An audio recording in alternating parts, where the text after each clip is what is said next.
She raised her glass and said, "To the woman who trained me." And everyone laughed, except me. I had trained her. I had mentored her. And just 2 weeks earlier, she stole my promotion, because she was sleeping with our boss. That night was her celebration dinner.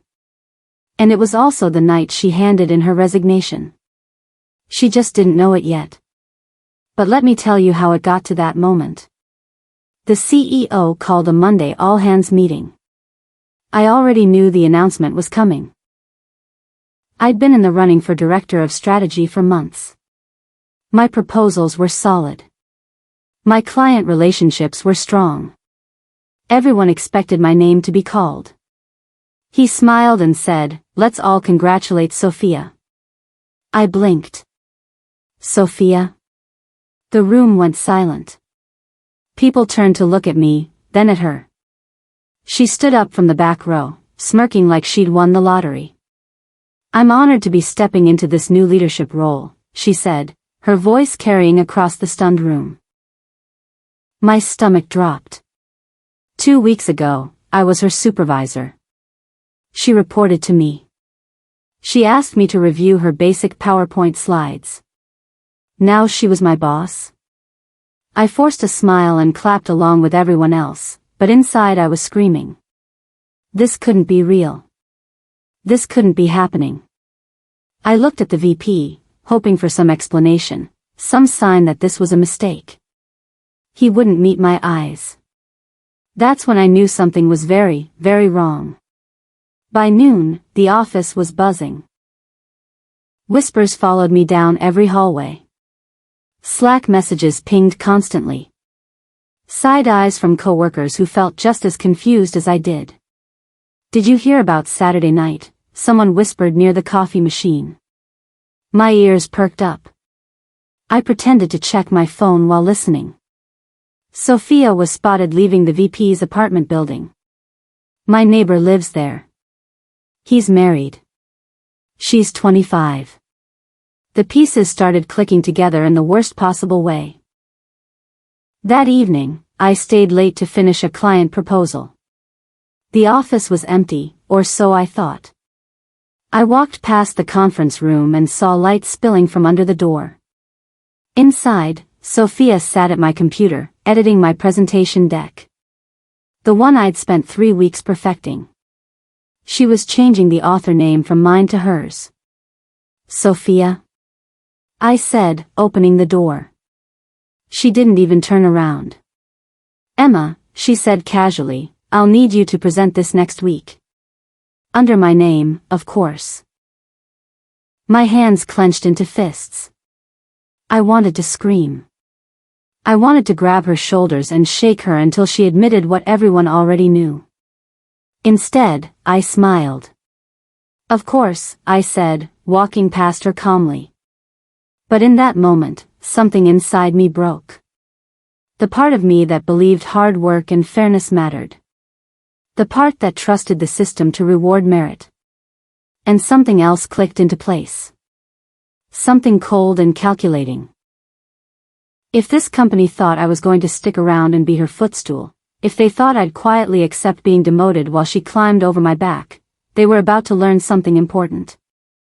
They were about to learn what happens when you bet against me. I walked to my desk, opened my laptop, and started making a list. Names. Dates. Conversations. Evidence. Game on, I whispered to myself. The old Emma would have complained to HR and hoped for the best. But the old Emma was gone. The new Emma was going to play chess while they played checkers. The next morning brought a surprise. An email from Jordan Blake, a former client I'd saved from a PR disaster 2 years ago. He now ran a national consulting firm. "Emma. Hope you're well. I'm in Chicago next week and would love to catch up over lunch. We met at a downtown restaurant."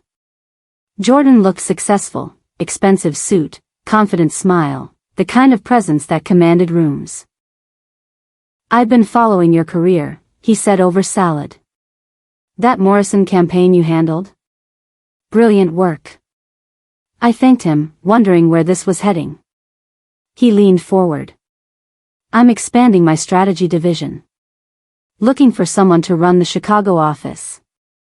Full autonomy, great team, clients who actually listen to good advice. My heart skipped. That sounds amazing. The position's yours if you want it. I know talent when I see it. I didn't say yes. Not yet. But I didn't say no either. Let me think about it, I said. He smiled knowingly. Take your time. Good things are worth waiting for. Walking back to the office, I felt something I hadn't felt in weeks. Hope. Sophia held her first team meeting the next day. She wore a new blazer and carried herself like she owned the place. Maybe she did. I want to introduce some changes, she announced to our team of 12. She mispronounced our biggest client's name. Called me her strategic assistant instead of senior strategist. Told the designers to ask Emma for approval on the boring stuff. A few people chuckled, but not kindly. I saw the looks they exchanged. Everyone knew this was wrong. Any questions? Sophia asked. The room stayed silent. Mark, our senior designer, stared at his laptop screen. Katie, from accounts, doodled on her notepad. Great. I think we're going to do amazing things together. After everyone left, she lingered by my desk. This is going to be fun, she said, winking at me across the room. That wink. That casual, confident wink like she'd already won. That was her first mistake. I smiled back sweetly. I'm sure it will be. I started collecting everything. Every email, every Slack message, every meeting note that showed how unprepared Sophia was for this role. She once CC'd the VP and called me difficult and jealous in writing. She signed off on a client expense policy she wasn't authorized to touch. She approved a budget that was $15,000 over what the client had agreed to. Each mistake went into a folder on my personal hard drive. Time-stamped. Documented. Organized. My phone became my best friend. I started recording conversations. Not illegal in our state, and definitely necessary given what was happening. The VP stopped by my desk one afternoon. How are you adjusting to the changes? Fine, I said, hitting record on my phone app. Sophia's learning quickly. He lowered his voice. She's special. Give her time to grow into the role. Of course. I'm here to help however I can. After he left, I saved the recording with the date and time. Another piece of evidence for my growing collection. I stayed professional. Arrived on time every day. Answered emails promptly. Smiled in meetings. Helped Sophia when she asked, which was constantly. She liked showing me off to clients. Emma's the best, she'd say. I rely on her for everything. Thank you, I'd respond graciously. But behind the scenes, I was building something else. Jordan and I met again the following week. I've been thinking about your offer, I said. He handed me a folder. Employment contract. $50,000 more than you're making now. Full benefits. Team of 20. I flipped through the pages. It was everything I'd wanted from my current job and more. There's no rush, he said. But I hope you'll consider it seriously. When would you need an answer? Take until the end of the month. Good people are worth waiting for. I slipped the contract into my bag, my heart racing with possibility. 2 weeks later, an email landed in my inbox with a champagne emoji in the subject line. You're invited to my official promotion dinner. Bottle with popping cork, Sophia had planned a celebration at the city's most expensive rooftop restaurant. She'd invited everyone, clients, senior management, the entire strategy team. Even the VP's wife was on the guest list. I stared at the invitation for a long time. My first instinct was to delete it and spend that evening doing literally anything else. But then a different thought crept in. A darker, more satisfying thought. Maybe I should go. Maybe this dinner was exactly the opportunity I'd been waiting for. Looking forward to it. I replied. If Sophia wanted a celebration, I'd give her one she'd never forget. The pieces were falling into place perfectly. All I had to do was wait for the right moment to make my move. The VP pulled me aside the next morning. His office smelled like expensive cologne and nervous sweat. You've been a real team player through all this, he said, closing the door behind us. I appreciate how you've handled the transition. I smiled. Of course. Change can be challenging. He moved closer, lowering his voice to almost a whisper. Sophia's special. She'll grow into the role. Just keep supporting her. The way he said special made my skin crawl. Like she was precious cargo instead of someone who'd earned nothing. I understand, I said, my phone recording every word.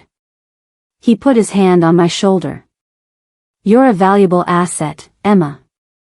Don't forget that. After he left, I saved the audio file with the date and location. His emphasis on Sophia being special would sound very different to HR when played alongside all my other evidence. The web was getting tighter. Soon, they'd all be caught in it. I was starting to feel like a spider watching flies buzz closer to my carefully constructed trap. The next week brought another gift.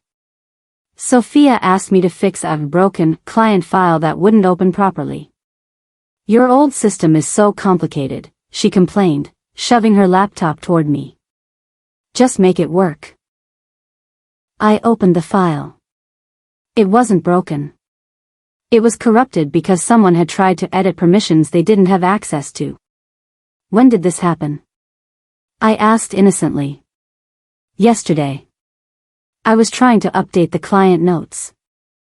I pulled up the original file from our cloud backup. The timestamps told the whole story. She tried to delete my name from client communications and replace it with hers. Her face went pale when she realized what the timestamps revealed. Next time, I said sweetly, check your permissions before editing shared files. She snatched the laptop back without saying thank you. Another mistake. Another piece of evidence. They were practically collecting themselves at this point. I was starting to wonder if Sophia was making this easy on purpose, but I doubted she was that smart. HR scheduled a check-in meeting the following Tuesday. Standard procedure for team transitions, they said. How's everything going with the new structure? Asked Patricia from HR. I chose my words carefully. Honest but not accusatory. Professional but not naive. The transition has been interesting. Sophia's new to leadership, so there's definitely a learning curve. Any specific concerns? Not concerns exactly. More observations. The VP has been very involved in her development. Very hands-on with her growth. Patricia's pen stopped moving. She looked up from her notes. Involved how? Late meetings. Special projects. He's very invested in her success. The HR rep paused, studying my face. We'll keep an eye on things. Thanks for the feedback. Walking back to my desk, I felt a small thrill of satisfaction. Seeds planted. Dots connected. The investigation would come naturally now. All I had to do was wait. Jordan and I met for coffee on a Friday afternoon. The contract sat between us like a bridge to my future. 55,000 more than your current salary, he said. Full leadership of the Chicago division. Remote flex hybrid. Your own budget and hiring authority. It was everything I'd dreamed of. Everything I deserved. I picked up the pen. I have one condition. Name it. I can't start until after August 4th. He raised an eyebrow. That's oddly specific. I smiled. I have some loose ends to tie up first.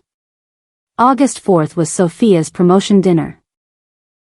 The perfect stage for my final act.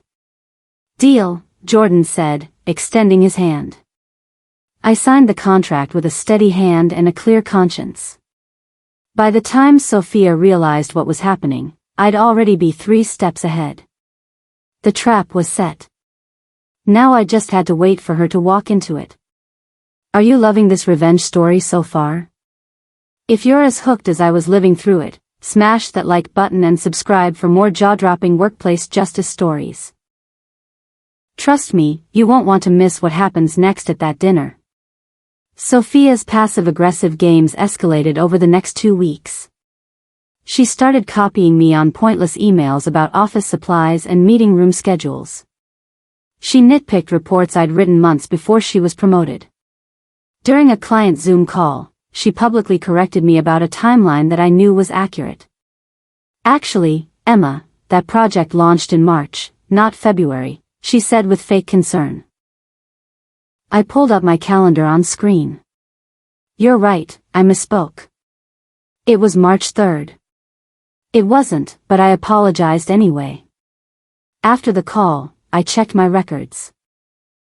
Thanks for the clarification. We'll note this for our records. Another thread in my web. Another crack in Sophia's foundation. The beauty was that she was destroying herself.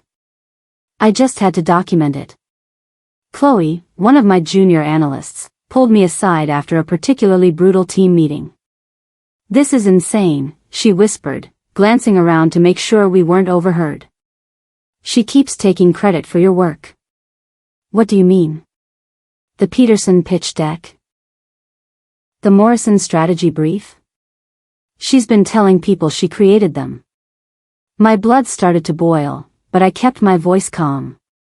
Do you have any proof of that? Chloe nodded. Screenshots of her claiming credit in client emails. Time-stamps showing when documents were actually created. I've been keeping track. Why? She looked around nervously. Because this isn't right. Everyone knows you're the talent here. I put my hand on her shoulder. Keep everything safe. I might need it soon. You're planning something, aren't you? I smiled. I'm planning to make sure the truth comes out. Chloe grinned back. Good. She's not the only one watching her. Having allies made everything easier. The truth was building momentum. The expense report arrived on a Thursday. Sophia had submitted dinner charges for a client meeting at an expensive steakhouse. The problem? She'd used the VP's personal credit card instead of the company card. I caught the entry during my weekly expense review. A simple oversight, maybe. Or maybe something more interesting. I flagged it for finance with a professional note. Need clarification on payment method for client dinner July 15th. Card doesn't match our records. Finance sent a clarification request to both Sophia and the VP within hours. An hour later, raised voices carried from the VP's corner office. His door slammed. Sophia's heels clicked rapidly down the hallway. She avoided eye contact with everyone for the rest of the day. I kept my expression neutral, but inside I was celebrating. The pressure was building. Cracks were showing. Soon, everything would collapse under the weight of their own mistakes. The office atmosphere shifted dramatically over the next week. Sophia stopped speaking to me except when absolutely necessary. The VP avoided our floor entirely, taking meetings in conference rooms downstairs. Whispers followed both of them through the hallways. People weren't even trying to be subtle anymore. Then came the email that made my heart race. Meeting invitation, review of leadership conduct. The calendar invite was from HR. Attendees included me, Sophia, the VP, and Patricia. I clicked accept with a genuine smile. After weeks of collecting evidence and building my case, the moment had finally arrived. HR was ready to listen. I spent that evening organizing my files. Screenshots. Audio recordings. Timeline documentation. Email chains showing Sophia's incompetence and the VP's inappropriate favoritism. Everything was ready. The dinner was still 2 weeks away, but the foundation was already crumbling. I went to bed that night feeling lighter than I had in months.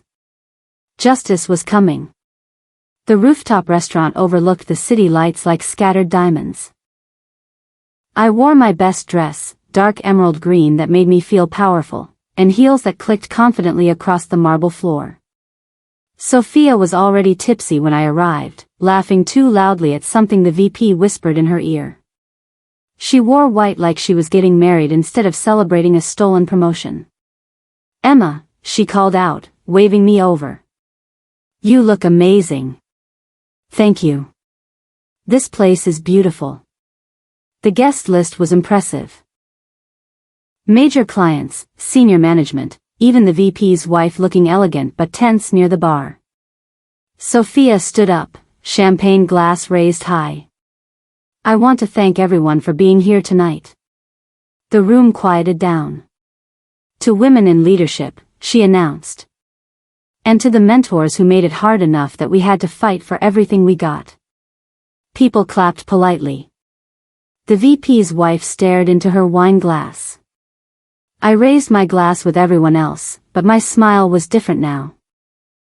Tonight, everything would change. After dinner, Sophia grabbed the microphone from the small stage area. "I want Emma to say a few words," she announced, gesturing toward me. "She's been such a support through this transition." The crowd turned to look at me. I stood up slowly, accepting the microphone with steady hands. "I want to congratulate Sophia on her rapid growth in this organization," I began, my voice carrying clearly across the silent room. People nodded approvingly. Standard corporate speak. Then I turned slightly toward the VP's wife. "And I want to thank the leadership couples who shape our workplace culture so intimately." The word intimately hung in the air like smoke. A few people shifted uncomfortably. The VP's face went pale. His wife looked up sharply, her eyes moving between her husband and Sophia. "The mentorship that happens after hours really makes all the difference," I continued sweetly. I handed the microphone back to Sophia, whose smile had frozen on her face. The room buzzed with uncomfortable energy. Mission accomplished. As people started to leave, I approached Sophia with a cream-colored envelope. "What's this?" she asked, still trying to maintain her celebration mood. "Just something I've been working on. Open it later when you have time to really focus." She laughed nervously. Should I be worried? Not at all. Just some thoughts about leadership and accountability. Inside the envelope was a complete report. Ethics violations with documentation. Email screenshots showing her incompetence. Timeline evidence of the VP's favoritism. Audio recordings of inappropriate conversations. All of it copied to HR. "Thanks, Emma. You're so thoughtful." I smiled genuinely for the first time all evening. "I hope it helps clarify some things for you." Walking to the elevator, I felt a weight lift from my shoulders. The truth was finally out there. Tomorrow, everything would begin to unravel. By the time Sophia opened that envelope, it would already be too late to stop what was coming. Monday morning brought chaos. HR launched an internal investigation before most people had finished their first cup of coffee. Sophia sent an email claiming she needed to take personal leave for family reasons. Her office door stayed locked all day. The VP's office was dark. His assistant told people he was in off-site meetings, but everyone knew better. Chloe stopped by my desk around noon with barely contained excitement. "Did you see the all-staff email about workplace conduct policies?" she whispered. I had. It was HR's way of reminding everyone that favoritism and inappropriate relationships violated company policy. "Things are changing fast," I said casually. She grinned. "Good changes." By Wednesday, Sophia's nameplate was gone from her office door. The VP's parking spot sat empty. I packed my personal items that afternoon, placing my ID badge on the desk for the last time. The old Emma would have felt guilty. The new Emma felt proud. I didn't make a big announcement. No farewell speech or dramatic exit. Just a simple email to the team: "Thank you for the opportunity to work with such talented people. Today is my last day." My phone buzzed immediately. Sophia calling. I let it go to voicemail and deleted the message without listening. Some battles don't need final conversations. Walking out of the building, I felt lighter with each step. The elevator doors closed on that chapter of my life forever. At home, I found an email from one of my former clients, the Peterson account I'd landed 3 years ago. "Heard you're making some changes. We'd love to discuss moving our business to your new firm." I smiled, typing back, "I'd be delighted to continue our partnership." The best revenge wasn't just escaping a toxic situation. It was thriving afterward. Within a week, 2 major accounts had dropped my old company. Peterson Industries and Morrison Group both signed with Jordan's firm, specifically requesting to work with my division. "We follow talent, not titles," Peterson's CEO told me during our first strategy meeting. The transition was seamless. These clients had worked with me for years. They trusted my judgment and strategic thinking. My old company scrambled to replace the lost revenue. I heard through the grapevine that they were offering desperate discounts to keep remaining clients. Meanwhile, my new team was energized and focused. We landed 3 new accounts in the first month. Jordan stopped by my office on a Friday afternoon. "How does it feel to be appreciated properly?" "Like coming home," I said honestly. "The clients love you. The team respects you. This is how leadership should work." He was right. Success felt different when it was earned rather than stolen. The fallout continued at my old company. The board of directors reviewed the HR investigation and made swift decisions. The VP was demoted to a regional position, essentially exiled to a smaller office in another state. Word spread that his wife had filed for divorce. Sophia quietly disappeared from professional social media. Her LinkedIn profile went from Director of Strategy to nothing at all. The investigation had found evidence of policy violations that went beyond favoritism. Expense account abuse. Inappropriate use of company resources. Misrepresentation of client relationships. I received an invitation that made me smile. A Women in Leadership conference wanted me as a keynote speaker. The topic? Building authentic leadership in corporate culture. In the audience would be HR professionals from across the industry, including Patricia from my old company. The irony was perfect. From victim to expert. From overlooked to invited speaker. Success really was the best revenge. 3 months later, someone from my old company reached out through LinkedIn. "Would you consider contract consulting work? We're rebuilding our strategy division and could use your expertise." I read the message twice, then started typing my response.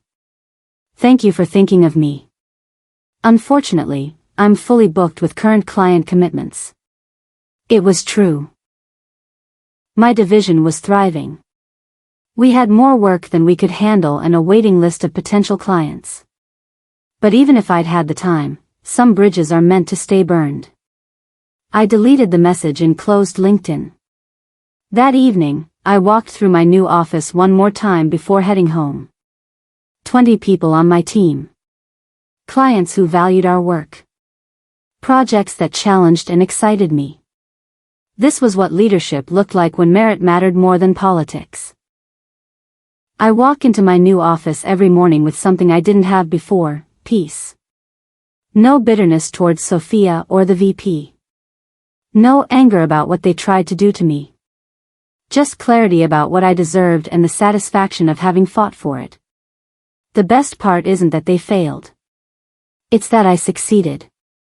My team respects me because I earned it through competence, not connections. My clients trust me because I deliver results, not because someone handed me opportunities one didn't deserve. When people ask me about what happened at my old job, I keep it simple: it wasn't the right fit anymore. Because that's the truth. I outgrew a place that rewarded the wrong things and found somewhere that valued the right ones. They thought they could use me as a stepping stone while they played their games. Instead, they watched me build my own ladder and climb higher than they ever imagined. I didn't need revenge. I just needed them to watch me win. And when I did. If this story of workplace justice gave you chills, hit that like button and subscribe to this channel. I share the most satisfying revenge stories where the underdog gets the last laugh. Because sometimes, karma just needs a little help from someone who knows how to play the long game. What's your most satisfying workplace revenge story? Drop it in the comments below.